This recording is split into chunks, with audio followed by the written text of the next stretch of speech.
Ehi, dico a te, vuoi un apparecchio acustico a costo zero? Acustica Friulana, via Visinale 16, Muzzana del Turniano, Udine. Telefono 334 27 67 731. Test dell'udito direttamente a domicilio, semplice e veloce. Pagamenti su misura. Non aspettare di non sentire. Campagna di prevenzione dei problemi uditivi. Acustica Friulana.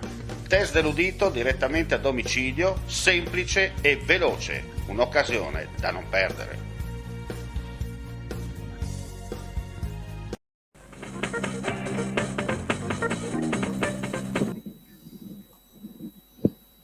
Cordiale saluto gentili amici, ben ritrovati a questo appuntamento live su friulitv.net, aggiornamenti di cronaca dal Friuli Venezia Giulia. Dunque partiamo chiaramente con le ultimissime per quanto riguarda l'incendio che si è sviluppato a Mossa, perché sono proseguite per tutta la notte le operazioni di spegnimento dell'incendio che è divampato nell'ex Bertolini ieri pomeriggio. Alle 10 di questa mattina erano ancora attivi alcuni focolai ed è iniziata l'opera di smassamento. Oltre alle squadre già presenti sul posto è arrivato da Gorizia anche il gruppo operativo speciale del comando dei Vigili del Fuoco di Udine, che con i mezzi di movimento terra ha iniziato le operazioni di rimozione dei materiali depositati all'interno dei capannoni incendiati. Tali operazioni preannunciano lunghe in considerazione della grossa quantità di materiale depositato e del pericolo di crolli delle strutture incendiate. Tra l'altro va detto che il comune di Mossa, questa mattina il sindaco insieme al prefetto di Gorizia e all'assessore regionale Scocimarro si sono incontrati appunto nella sede della prefettura di Gorizia per alcuni dettagli tecnici e operativi per quanto riguarda quello che è accaduto insomma nel pomeriggio di ieri. Tra l'altro le scuole per 2 giorni sono chiuse, da quanto si è saputo anche la questione ambientale, cioè legata all'inquinamento, pare rientrato il problema grazie anche alla leggera ventilazione che permette in un certo senso di disperdere in tranquillità l'aria, che i fumi che si sono chiaramente materializzati dopo che tutto il materiale all'interno, parliamo di materiale plastico al momento, si è disperso in maniera ben precisa. Chiaramente l'indagine stanno proseguendo in parallelo e la pista del dolo non viene del tutto esclusa. Ulteriori aggiornamenti comunque nel corso della giornata. Torniamo in studio per parlare anche di altre cose per quanto riguarda la cronaca, un incidente stradale per la precisione, questa mattina con 3 mezzi pesanti coinvolti sul raccordo autostradale 13 al chilometro 521 in direzione Venezia tra Duino e Sistiana. Non risultano per fortuna persone ferite. I vigili del fuoco del comando di Trieste sul posto insieme alla Polstrada e al personale del 118. Riaperta intorno alle 14:10 una corsia per il deflusso del traffico. In corso le operazioni di rimozione dei mezzi incidentati. E ora andiamo a vedere i numeri del Covid in Friuli Venezia Giulia.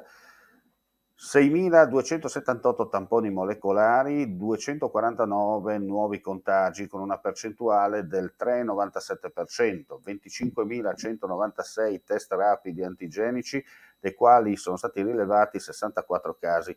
Nella giornata odierna si registrano 4 decessi, si tratta di una donna di 80 anni e 3 uomini rispettivamente di 90, 89 e 64 anni, tutti di Trieste, di cui 3 morti all'ospedale e 1 in RSA. Le persone ricoverate in terapia intensiva sono 25, i pazienti negli altri reparti 168. Relativamente ai casi registrati all'interno del Servizio Sanitario Regionale, in quella Giuliano-Isontina sono risultati positivi un infermiere, un medico, un operatore sociosanitario e un tecnico. In quella del Friuli Centrale 2 infermieri e 2 operatori sociosanitari. Nel Friuli Occidentale un terapista, un operatore sociosanitario e un infermiere. Per quanto riguarda invece le residenze per anziani, 5 casi tra gli operatori a Trieste, Grado e San Quirino e 5 tra gli ospiti Muggia e Ampezzo. Presentato alla stampa locale il calendario storico dell'Arma dei Carabinieri 2022 nella sede del Comando Provinciale di Udine. Anche quest'anno, con questo esclusivo calendario storico, l'istituzione offre un insieme di emozioni coinvolgenti e appassionanti da donare al lettore in ciascuna singola pagina.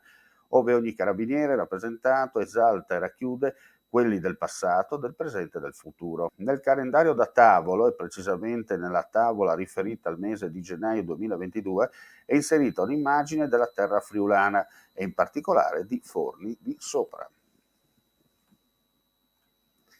La dirigenza di Confesercenti Friuli Venezia Giulia, recentemente riconfermata per altri 4 anni, ha incontrato l'assessore regionale Bini, che ha avuto così modo di complimentarsi per il rinnovo delle cariche. Si è trattato di un appuntamento cordiale al quale ha partecipato anche Marzia Arzon, presidente di Federagit Friuli Venezia Giulia, e durante il quale si è discusso di come poter consolidare il rapporto di collaborazione fra l'assessorato e la Confesercenti, a partire proprio dai bandi presentati nei giorni scorsi. Spesso la difficoltà delle aziende, ha spiegato Marini, sta proprio nel cogliere appieno le opportunità offerte dai bandi. Per questo l'incontro è stato anche l'occasione per ribadire la nostra disponibilità a renderli più accessibili e facilmente consultabili da parte delle imprese interessate. E con questa notizia chiudiamo qui questa edizione flash del pomeriggio, appuntamento più tardi per il live, ulteriori aggiornamenti sul nostro sito friulitv.net. Grazie come sempre per la visione e l'ascolto e buon pomeriggio a tutti. Vuoi assaggiare una birra dove al suo interno scopri la specialità tipica friulana? Lumi Beer, il prodotto ricavato in 20 ettari di terreno coltivato orzodistico, biodiversità, performance ambientale. Lumi Beer nelle sue 5 versioni disponibili, 4 per consumo veloce e dissetante e la versione Magnum per intenditori. Lumi Beer si abbina a qualsiasi palato. Lumi Beer è un prodotto esclusivo Azienda Agricola Pancera, il buon seme, i buoni frutti.